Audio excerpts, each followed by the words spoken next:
This is video number 2. So obviously if you're watching this first, go back and watch the first lecture. This will not take long, this part of the video. We're almost done. A couple things I need to wrap up and tidy up. Again, make sure that you guys have this in your guys' guided notes.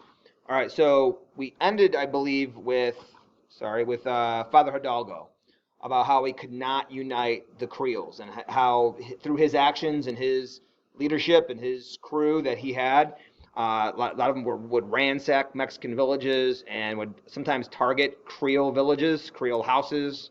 That was obviously not very popular amongst the Creole population. So eventually he will die. He will end up being killed.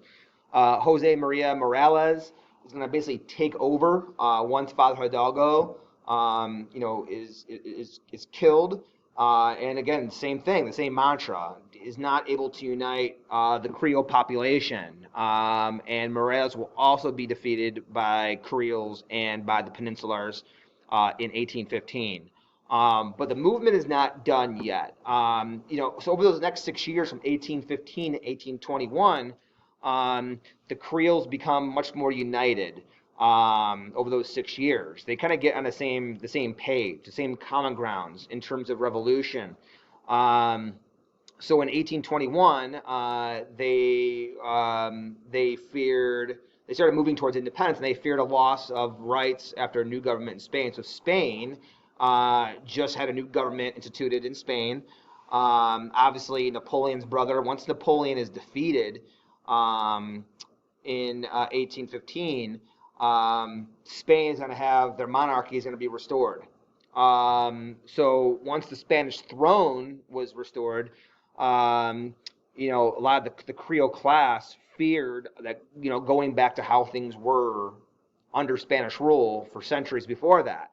And that's really what is going to cause them to unite. And they are united under a guy by the name of Augustin de Urbatide. And he becomes the leading Creole that is Spanish, that's to be put in charge. So during all those years where the Creoles and the Peninsulars and the Spanish were teaming up against Father Hidalgo, he kind of gains the Spanish crown's trust. And then finally, he will end up flip-flopping sides and will go against the Spanish crown. And he will become the first leader of the independent Mexico. So once Mexico does become independent, and they are independent from Spain, he becomes their first leader. Essentially, he makes a deal with the Spanish monarchy. So in agreements for independence, Mexico will become a monarchy. They'll be led by Augustin de Urbatide. They will make sure that in terms of equality, that the Creoles and Peninsulars have equal rights. And they also promise the Roman Catholic Church will become the official religion of Mexico. And that really, through those three things, that is what is going to basically give the A-OK for Mexico to become independent from Spain.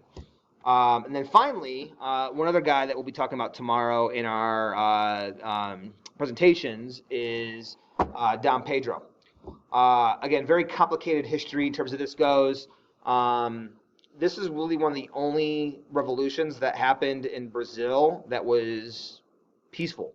There was no really war or in terms of fighting over power. It was a peaceful transition of power. Again, going back to Napoleon.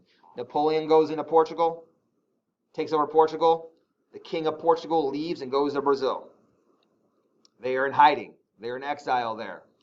Once Napoleon is defeated, the Portuguese king comes back. The Portuguese king leaves his son in charge, Dom Pedro. And Dom Pedro will rule, now still be a part of Portugal. They're still a colony. And then what's going to happen is that once Dom Pedro, he'll end up going back to Portugal and leave his son, Dom Pedro II. But again, this is a peaceful transition of power. Again, the Creoles play a major role again. Dom Pedro is a Creole, essentially. He wasn't born in Spain. They asked for a petition from independence from Portugal, and the Portuguese king lets his son basically take control and split off from Portugal. And it's expensive. So Yeah, he becomes the king of the independence movement within Brazil. All right, so guys, that is it. So this should be copied into your guys' guided notes by Thursday. There may or may not be a quiz on Thursday. So wink, wink. So not only are you going to get points for this, I will check, but there will also be a quiz. So if you do not do this, that's a double whammy. So you have plenty of time. I'm giving you guys 3 days to do this. All right, adios. Bye-bye.